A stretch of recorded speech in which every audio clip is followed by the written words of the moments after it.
Aquarians 8 Feb 2026। आज का divine message, goddess guidance, universal message क्या है? अभी करेंटली आपको क्या सुनने की ज़रूरत है? लाइफ की कोई सिचुएशन में स्टक है तो वहाँ क्या करना ठीक रहेगा? आज के दिन कोई सिचुएशन आए तो उसे कैसे डील करें? ये सारा गाइडेंस आपको आज की रीडिंग में मिलेगा। लेट्स सी 8 फरवरी 2026 के लिए डिवाइन मैसेज क्या है। तो सबसे पहले देखते हैं आज के ओवरऑल डे की एनर्जी क्या है sun moon Venus rising Aquarians के लिए। जेंडर स्पेसिफिक नहीं है, सभी एक्वेरियंस के लिए है। Sun sign, moon sign, Venus rising.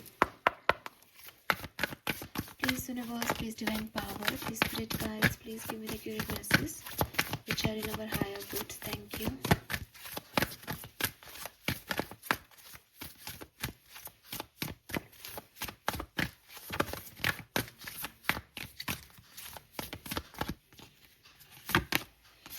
Wow, we have second house. So यहाँ तो मुझे क्लियरली आपके लिए कुछ फाइनेंशियल अपॉर्चुनिटीज़ आती हुई दिखती हैं। पैसा आता हुआ दिख रहा है, कोई प्रमोशन या कहीं इन्वेस्ट किया था तो वहाँ पे बहुत अच्छा जो है वो मनी जो है वो आपके लिए बन रही है। इन्वेस्टमेंट के रिजल्ट्स अच्छे आ रहे हैं। कहीं से आपको कोई आपके एंसेस्टर प्रॉपर्टी या आपकी फैमिली से कोई पैसा आपको मिल रहा है। कोई बिजनेस अगर था, फैमिली बिजनेस, तो उसमें आपको आपका एक आपका हिस्सा मिल रहा है किसी प्रॉपर्टी का। काफ़ी अच्छे मनी वाइज काफ़ी अच्छा दिन जो है वो दिखता है और बहुत स्पेसिफिक हो जाता है सेकंड हाउस में कि ये कोई फाइनेंशियल अपॉर्चुनिटी, पैसा, दौलत, प्रॉपर्टी, गेन्स की बात हो रही है यहाँ पे। तो ये किसी के लिए जैसे हो आप कर सकते हो। मनी रिलेटेड मैटर्स भी आप जो है वो आज डील कर सकते हो। काफ़ी लोग ये भी सिचुएशन हो सकती है। Let's see Aquarius guidance cards क्या हैं आपके 8 फरवरी 2026। Guidance from universe. Thank you. Okay, we got 3 cards, so I am taking these 3 cards. First card है यहाँ पे fairness. This situation will be handled in a fair and just manner. Lovely. Then we have golden opportunity. Important doors are opening for you right now. Walk through them. So again second house के नीचे ही मैं ये golden opportunity का card रखूँगी। तो 101% ये इसको clarify कर रहा है कहीं ना कहीं कि कुछ नई अपॉर्चुनिटी, कुछ गोल्ड के कॉइन्स रखे हैं यहाँ। गोल्डन अपॉर्चुनिटी, गोल्ड, यहाँ पे भी आपको एक गोल्ड का जो है वो एपरेटस काइंड ऑफ चीज़ या दिखाई देगी। सो काफ़ी गोल्ड गोल्ड आ रहा है। तो ये इत्तेफाक नहीं है, कहीं ना कहीं से मनी अबंडेंस आपकी तरफ आ रही है। अगर आपको नहीं मिल रही है तो आप थोड़ा सा ध्यान दें, क्योंकि ये अपॉर्चुनिटी है जो कि आपके लिए पैसा बना सकती है एक्वेरियस। तो ये गाइडेंस के रूप में भी आप ले सकते हैं दैट आपकी इर्द गिर्द आपके लिए मनी है और आप मनी मैग्नेट जैसे उसे अट्रैक्ट भी कर रहे हैं। अगर आपको वो नहीं दिख रही, आपको नहीं समझ आ रहा, तो आप थोड़ा कॉन्शियसली देखें कि क्या अपॉर्चुनिटीज़ आपकी तरफ आज के दिन आ रही हैं या इन दिनों आपकी तरफ क्या अपॉर्चुनिटीज़ हैं। वो इग्नोर नहीं हो, आपको उस तरफ जाना चाहिए ताकि आप ये पैसा कमा सकें। And we have body of water. Spend time near water such as lake, river and ocean to recharge your batteries. Wow. So colour of the day की अगर मैं बात करती हूँ तो मैं आपको कहूँगी ब्लू कलर। ठीक है, बहुत आपके लिए सिग्निफिकेंट रहेगा।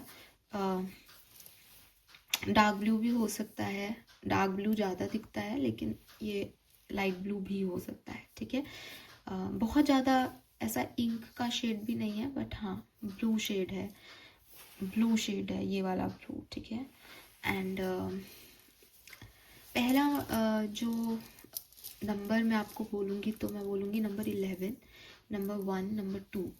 ठीक है, नंबर 11 बहुत सिग्निफिकेंट है। नवंबर का महीना आपके लिए बहुत सिग्निफिकेंट हो या किसी साल का नवंबर बहुत सिग्निफिकेंट रहा हो, पॉसिबिलिटीज़ है। 11 नंबर आपके लिए सिग्निफिकेंट हो सकता है।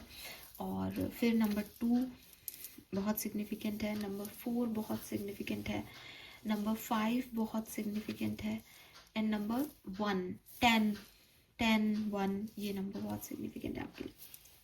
मैसेज क्या है, यूनिवर्स आपको क्या कहना चाहते हैं? देखिए एक्वेरियस, यूनिवर्स आपको यही कहना चाह रहे हैं कि जब आप किसी सिचुएशन को देखते हो तो आप अपने नज़रिए से देखते हो कि मैंने ये इसलिए किया क्योंकि मैं ये चाहता था या मेरा इंटेंशन ये था।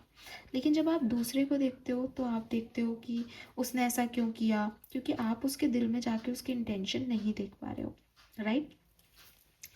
नाउ एक्वेरियस, ध्यान रखें इस बात को कि आप अपने तरह से सिचुएशन को देख रहे हो और आपकी नज़र में सामने वाला गलत है, बिकॉज आप उसका पूरा सच नहीं जानते। सामने वाला अपनी तरह से सिचुएशन को देख रहा है क्योंकि वो आपका पूरा सच नहीं जानता।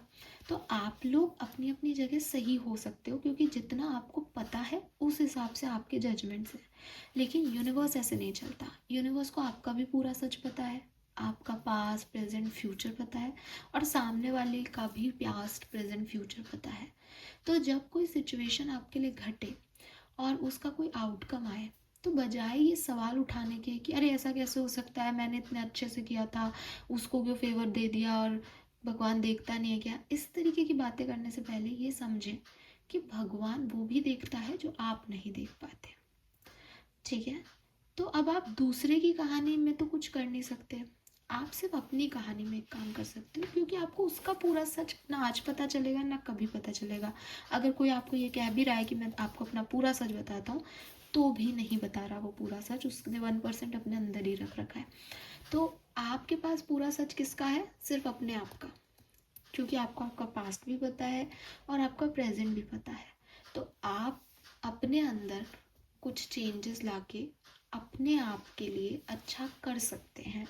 उसमें भी आपको कोई एक्सपेक्टेशंस रखने की ज़रूरत नहीं है, क्योंकि आप बेहतर हो, आपको बेहतर रिजल्ट्स ज़रूर देगा यूनिवर्स। लेकिन सामने वाला गलत है कि सही, ये आप मोर्चा लेके ना बैठें तो ही अच्छा है, क्योंकि आपको उसके बारे में नहीं पता। और अगर आप कहेंगे कि मैम उस तो गलत ही है, उसने गलत ही किया है, तो आपको चिंता करने की ज़रूरत ही नहीं है। वो जो देख रहा है ना, वो जो कर्मों का हिसाब कर रहा है ना, वो आपके और मेरे जैसे नहीं है। सोच के देखो, अगर सच में ऐसा होता कि भगवान हमारी सुन कर के काम करने लग जाता, तो हम सब एक दूसरे को मार के खा चुके होते। ए को बी से प्रॉब्लम है, बी को सी से प्रॉब्लम है, जिनके साथ हम उठते बैठते हैं हंसते बैठते हैं वो भी हमसे चिढ़ते हैं। तो अच्छा है कि वो हमारी नहीं सुन रहा, अच्छा है कि वो हमारे नज़रिए से दुनिया को नहीं देख रहा, वो अपने तरीके से काम कर रहा है। कर्मा जो है वो अपने तरीके से हो रहा है। एक कोटेशन है ना, आजकल बहुत आ रहा है कि अदालत में जो है, जो दो लोग कटघरे में खड़े होते हैं, उन दोनों को अपना अपना सच पता होता है। तो असली टेस्ट तो जज का हो रहा होता है बेसिकली, क्योंकि सबको अपना सच पता है यार कि उसने क्या किया है, क्यों किया है। तो टेस्ट उन दोनों का नहीं हो रहा, अदालत उन दोनों के लिए नहीं बैठी। अदालत तो बैठी उस जज के लिए कि आप में कितनी समझ है। आपका जो जज है ना, वो बहुत समझदार है, वो कोई भी गलत फैसले नहीं लेगा। कभी कभी ऐसा भी हो सकता है कि आपको उसका फैसला गलत लगे, लेकिन वो एट द एंड आपके लिए सही साबित होगा अगर आप सही हो तो फेयरनेस जो है वो कार्ड आपको यही कह रहा है कि यूनिवर्स इस मैटर को या किसी भी सिचुएशन को जब हैंडल करे तो उस पर उंगली नहीं उठाई जाती, उसे एक्सेप्टेंस दिया जाता है और ये माना जाता है कि मैं पूरे सच नहीं जानता, ठीक है, वो पूरे सच जानता है, मेरा भी सामने वाले का भी, वो बेहतर कर रहा है। आपको भी पर्सनली ये कहा जा रहा है कि अगर आप एक ऐसी सिचुएशन में आते हो जहां आपको दो लोगों का साथ देना है और दो अलग अलग बातें कर रहे हैं दो लोग, और आप दोनों के ही जो है वो खास है, तो हमेशा फेयरनेस को चूज़ करना बजाय कि क्लोजनेस को, हमेशा सही को चूज़ करना बजाय कि अपने को। तो क्योंकि गीता में भी अर्जुन का जो संदर्भ है उसमें श्री कृष्ण ने यही कहा कि तेरे अपने होंगे पर गलत है। तो अगर आपका अपना भी कोई गलत कर रहा है और आपका दुश्मन भी अगर कोई सही है, तो आप सही गलत को चूज़ करने गए हो वहाँ, अपने पराये को नहीं। तो ये सोच समझ के आपका जस्टिस होना चाहिए सिचुएशन को लेके, ठीक है। इमोशनल होके फेयरनेस के डिसीजन नहीं किए जाते। भगवान की पूजा करने वाले से भगवान खुश हो सकते हैं, उसको जो है बचा भी सकते हैं कि तेरा बुरा होगा तो मैं तेरे साथ खड़ा रहूँगा, उसको स्ट्रेंथ भी दे सकते हैं, पर ऐसा थोड़ी है कि जो पूजा कर रहा है उसके लिए तो भगवान फूल बरसा देंगे। एक बेचारा जो काम कर रहा है उसमें कर्म का सिद्धांत भूल करके वो कहेंगे अरे तू मंदिर ही नहीं आया यार, अरे यार वो काम कर रहा है, कर्म कर रहा है। तो भगवान आपका मेरा जैसा थोड़ी है जो अपने चमचागिरों से खुश हो जाए, नहीं ना। तो वही है, फेयरनेस जो है वो आपको भी सीखनी चाहिए और विश्वास जो है वो बना के रखना चाहिए कि उसके यहाँ पे जो जस्टिस सिस्टम चल रहा है वो आपके और मेरे सिस्टम से कहीं ज़्यादा है। Then we have golden opportunity and bodies of water, ये मैं साथ में लूँगी। इर्द गिर्द कुछ ऐसी एनर्जीज हैं जो बहुत पॉजिटिव हैं, कुछ ऐसी अपॉर्चुनिटीज़ हैं जो आपकी ज़िंदगी बदल सकती हैं, जो आपको अच्छे आउटकम्स दे सकती हैं। उनकी तरफ ध्यान देने की ज़रूरत है, उसकी तरफ देखने की ज़रूरत है, उसमें जाने की ज़रूरत है। दूर से देख के डरने की ज़रूरत नहीं है। कुछ नहीं से कुछ बेहतर है, नहीं तो एक्सपीरियंस ही लेने जाना चाहिए। एंड अगर आपको ऐसा लगता है कि समझ नहीं आ रहा, तो मेरे ख्याल से आपको हीलिंग की ज़रूरत है। दैट इज़ वाई यहाँ पे बॉडीज़ ऑफ वाटर आया है कि किसी वाटर प्लेस पे जाके अपनी हीलिंग करें या अपने आप को रिचार्ज करें। कहीं आपके आपके शहर के आसपास कोई बीच है, नदी है, तालाब है, वहाँ जाएं, बैठें, पानी जो है उसमें नमक डाल के अपने आप को जो है वो हील कर सकते हैं, क्लींस कर सकते हैं। इन सब चीज़ों की बहुत ज़रूरत है आपको। फुल मून पे अगर आपने वाटर प्रिपेयर किया है तो उस पानी को यूज़ करके खुद को रिचार्ज कर सकते हैं। बिकॉज एनर्जी अगर ड्रेन है तो सामने रखी चीज़ भी नहीं दिखेगी, है ना कहीं आपका अटेंटिवनेस गायब हो रहा है। तो उसको वापस लाने के लिए खुद को रिचार्ज करो, फिर आपको दिखाई देगा कि यूनिवर्स आपको कितना सपोर्ट कर रहे हैं और कितनी गोल्डन अपॉर्चुनिटीज़ हैं। और फिर अपने लेवल पे बेस्ट वर्क करो, ये बिना सोचे कि इसका आउटकम क्या आएगा। आज नहीं तो कल अच्छे कर्मों का रिजल्ट अच्छा ही आएगा, ठीक है। लेट्स सी स्पिरिट गाइड्स का मैसेज क्या है आपके लिए। Message from your spirit guides 8 February 2026। Thank you so much.